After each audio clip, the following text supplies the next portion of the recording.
The CPU. Without it, your computer couldn't open programs, process information, or respond to a single click. Every instruction, no matter how small, passes through this tiny chip.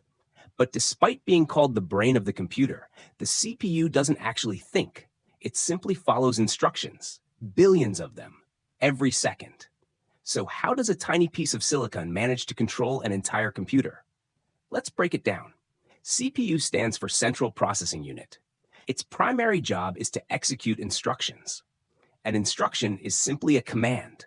It might tell the processor to add two numbers, compare two values, move information from one place to another, or decide what should happen next. By carrying out millions and often billions of these tiny instructions every second, the CPU allows your computer to perform everything from opening a text document to running a modern video game. But where do these instructions come from? They come from the software you're using.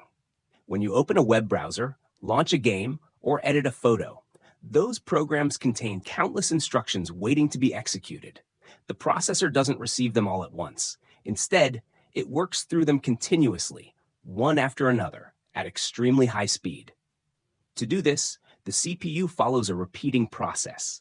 It's often called the fetch, decode, execute cycle. Everything begins with fetching. The processor first retrieves the next instruction from memory.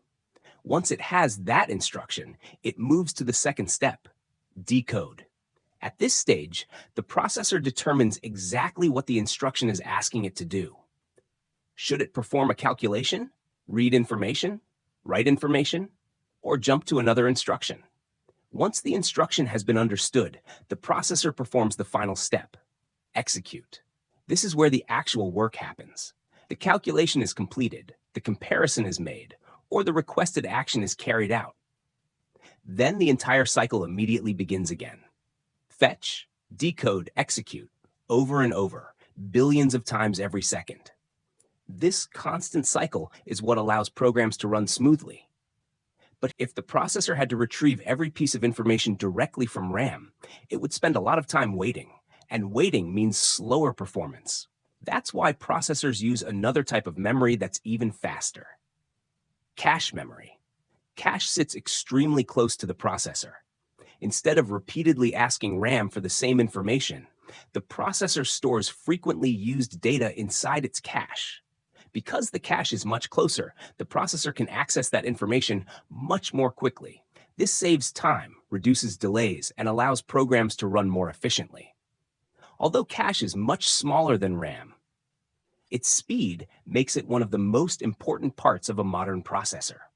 Modern processors contain billions of tiny transistors. Each transistor acts like an electronic switch, turning on and off incredibly quickly. By combining billions of these switches, the processor can perform complex calculations in fractions of a second. It's remarkable to think that a chip small enough to fit in the palm of your hand can process billions of instructions every second, while consuming only a relatively small amount of power. So the next time you open a program, you'll know what's happening behind the scenes. The CPU is constantly fetching instructions, decoding what they mean, executing them, and repeating that cycle over and over again.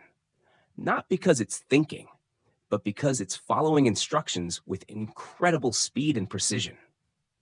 And that's what allows every modern computer to function.